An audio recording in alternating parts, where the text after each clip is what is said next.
coisa que a gente vê muito com enzimas, o pessoal discutindo matriz nutricional, a gente quer reduzir alguns níveis nutricionais dos ingredientes para botar enzima, mas isso teve teste vivo, a gente consegue explicar de uma forma técnica se isso é verdadeiro ou não.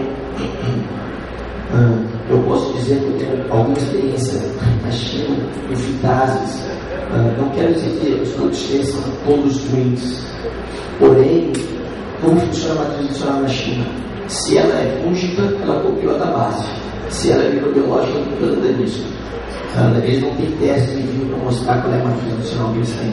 Como a base tem com as referências em fitase bacteriana e fitase fúngica, o mais simples e é uma fermentação que eles fazem com o pescoço todo, que é o mesmo, do que vão usar a mesma matriz.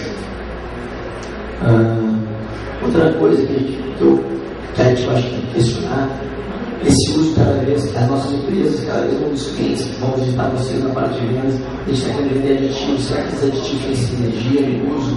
Qual é o melhor aditivo, como é que a gente faz? O nutricionista não vai conseguir botar todos os aditivos de uma forma, mesmo se ele quisesse. Então acho que entender isso é importante também. Entender qual é o desafio que a gente quer resolver. Outro ponto importante é avaliar os materiais. Então a gente está comprando um produto que a gente entendeu, a gente sabe que a gente está comprando, se ele é 0,1, 0,6, 0,8, ou no caso da combustível, se ele é 8%, de quantos puros. E tem várias histórias, basicamente existe uma história para cada ingrediente, para a gente entender se é óxido de zinco, sulfato de zinco. Depois a gente seguir os padrões, especificações claras, quais são, o que a gente quer comprar, quanto milho, quanto de proteína, quanto de umidade. Diferentes materiais têm metodologia analítica diferente. Se você pegar não sei, um premix, analisar cálcio e fósforo, e por uma metodologia de análise de água, de cálcio e fósforo em água, o resultado não é o mesmo que uma análise de cálcio e fósforo para premix. Isso vai para tudo, para vitaminas, para tudo. Existem metodologias específicas para cada produto. Então, muitas vezes a gente não partir de uma análise que a gente não conhece, né, a metodologia, ou a gente pode estar cometendo um erro. Entender de onde é que vem as possíveis contaminações, entender um pouco a cadeia, o processo de produção dos nossos fornecedores, dos produtores de medicamentos, dos fornecedores de vitaminas, entender onde é que estão os riscos, ou entender quem está controlando esses riscos, para nós é importante. E talvez o que mais afete a gente, que nós não conhecemos bem essa cadeia, nos traz um aumento no custo de qualidade, né? A gente começa a fazer análises que talvez a gente não precisasse fazer. Eu posso dizer, nessa época da melanina, todas as empresas do Grupo Provig pediram que nós certificássemos que as vitaminas não tinham melanina. Então, será que faz sentido um produto que tem o ácido fólico, que é puro, ter contaminação por melanina? É um produto que não tem proteína, só vitamina. Então, por quê? Então, gerou um custo adicional, nós tivemos que fazer isso, porque nossos clientes estavam pedindo, mas é um custo adicional. No caso da dioxina, cada análise de dioxina custa mais ou menos 800 euros. Se a gente quer analisar todos os produtos nossos que saem da fábrica, nós não temos possibilidade econômica, não é viável fazer isso. Então, falando um pouco só de especificação, não é o que eu entendo muito bem, mas eu queria só mostrar o que é a diferença de porcentagem de umidade no milho faz. Você comprar um milho 13,5% de umidade, qual é o efeito na energia dos nutricionistas, mas qual é o efeito no custo da ração ou no custo para nós compradores. Se a gente conseguisse manter cerca dos 12%, olha quanto nós estaríamos ganhando dinheiro na ração.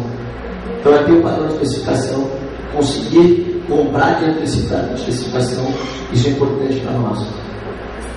Então, voltando, cada das vitaminas tem uma coisa que para as empresas de nutrição assusta muito, a variabilidade analítica. Você tem uma entidade oficial sul-americana, a variabilidade analítica das vitaminas chega a ser 45%. Então, a vitamina B12, se você estava comprando a 1%, mas ela viria 0,45%, oficialmente ainda aceita essa análise, pela dificuldade, pela variabilidade que existe. Então, você está comprando esse tipo de produto, talvez seja mais difícil porque ele não consegue ser analisado, ele não é analisável de uma forma tão precisa. Então, você buscar pessoas que sejam profissionais nisso, que tratam isso com ética, é muito importante. Aqui é um caso que aconteceu conosco dentro da Nutron. Nós trabalhamos um produto, tá? Isso aqui era um premix que tinha 2.000 unidades internacionais de vitamina A. No laboratório interno da Nutron, a gente avaliou em 1940. No laboratório externo, que nós fomos avaliados, deu 1.133. Vocês podem imaginar o tipo de conflito que isso causou até dentro da empresa, né? Para a gente entender onde é que estavam as falhas, o que tinha acontecido nisso. Porém, nós testamos várias vezes na empresa, sabíamos que a metodologia estava correta e entendíamos que não podia ter acontecido alguma coisa desse tipo. Pedimos ao fornecedor que nos mandasse o produto puro deles, uma amostra padrão. Nós avaliamos no Nutron, no laboratório do Nutron, e avaliamos no laboratório que havíamos avaliado. Então, na verdade, não quero nem dizer que esse laboratório estava desqualificado, ele não tinha a metodologia correta para analisar a vitamina A. Então, esse é o tipo de coisa que a gente tem que cuidar e estar atento quando a gente está fazendo esse tipo de análise. Se o laboratório sabe que o laboratório tem experiência que ele está analisando, isso são pessoas que podemos visitar esses laboratórios. Conhecer um pouco do processo positivo dos nossos fornecedores. Seria um trabalho bastante interessante que foi feito durante alguns anos dentro do Grupo Oriente. Foi para trás entender a cadeia produtiva que a gente faz parte de alguma forma. Se a gente olhar para os minerais que são usados em produção animal, a porcentagem de minerais que a gente dá para a produção animal é muito pequena comparada ao total. Então, a pessoa às vezes está fazendo óxido de zinco, não é só para produzir ração, ela está produzindo óxido para outras coisas, para a parte de fertilizantes, parte toda de agricultura. Então, a gente foi atrás para entender onde é que estavam os riscos, para nós é importante esse tipo de coisa. Então, a gente foi lá e o óxido de zinco, na verdade, é uma oxidação do zinco. Então, você aquece o zinco, ele se torna volátil, vira gás, entra em contato com o oxigênio e vira óxido de zinco. Você pode fazer com qualquer fonte de zinco. Se você aquecer qualquer material a 600 graus, esse material tendo zinco, o zinco vai virar gás e vai oxidar. O produto mais puro de óxido de zinco que existe é um zinco, que é o lingote de zinco, que tem 99% de zinco. Tem mesmo assim, tem algumas contaminações com metal pesado, tá? Mas são baixas. E quando você oxida isso, muitas vezes, no caso do chumbo, ele não chega a virar gás também. Como é que a gente vai entender o que causava a contaminação por arsênio, por mercúrio, por cádmio? Normalmente o processo, as matérias-primas do óxido de zinco vem do processo de galvanização. As pessoas usam as ligas de galvanização, que tiveram um problema, alguma coisa, que elas já não têm a mesma qualidade de lingote. Mas na verdade o que a gente usa mesmo, que as empresas usam, é a borra de zinco ou a terra de zinco. O que é isso? Na verdade é que a gente tem um tanque que aquece o zinco para dar um banho de zinco. Então tudo que for metal pesado, metal mais pesado, mais denso, ele desce no fundo. Tudo que é metal menos denso fica em cima. Com o tempo isso aqui começa a ficar sólido de novo, por causa da temperatura. Então vem uma pessoa e arranca isso, e vai ver que isso aqui vira a terra de zinco, para onde tem os metais menos densos. Então você vai ter riscos diferentes, dependendo do tipo de madeira que você está usando. Uma borra de zinco, terra de zinco. Aqui é o processo. Então, só para mostrar para vocês o que a gente fez. Aqui você aquece ele para tirar os 600 graus, para ele virar vapor, entrar e oxidar. Você recolhe com isso, passa por um processo para esfriar e você tem um óxido de zinco. O que a gente fez? A gente foi ver isso. Na verdade, aqui você tem um cadinho, você tem tipo uma panela, vamos dizer. Você bota o óxido de zinco ali para fazer esse processo de aquecimento.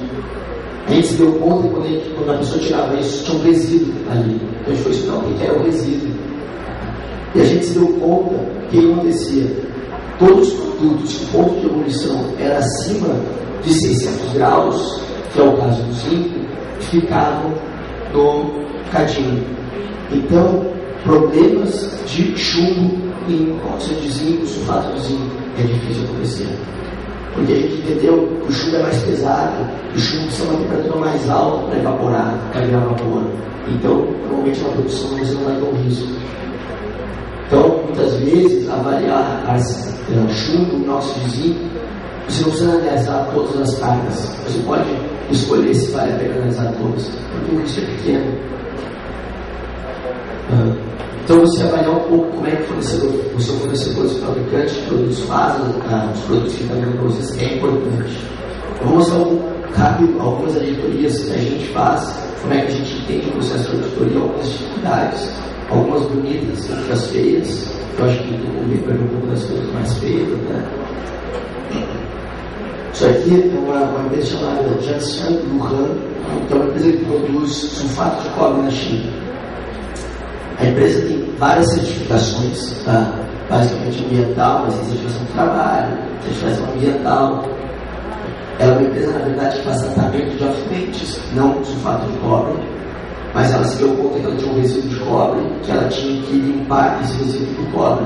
Então ela buscou, tem mais no mercado e vender, começou a fazer sulfato de cobre. Quando a gente visita, tem todo o fluxograma de produção, as coletas das matérias-primas. Olha a grande dificuldade que a gente começa a enfrentar aqui, quando a gente está falando principalmente de China. O fluxograma de produção está em chinês.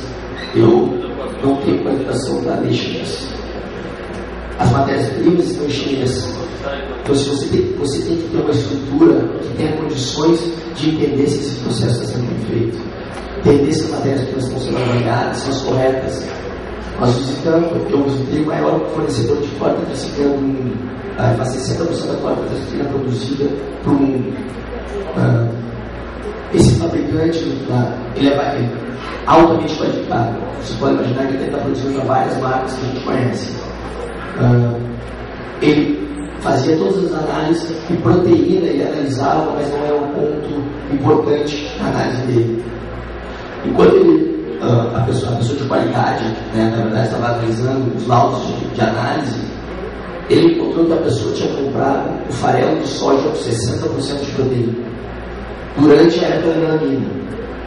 Então, esse fornecedor, nesse momento, possivelmente comprou um farelo de soja com melanina, mas como ele não, o nível de proteína não era um fator limitante usar ou não usar o produto, ele usou. Qual é o risco na produção de corda triciclina? É pequeno, porque ele vai usar esse farelo de soja como alimento para a bactéria que vai fermentar para fazer a corda triciclina com uma proporção baixa. Mas existe um risco, então você tem que estar olhando esse tipo de coisa.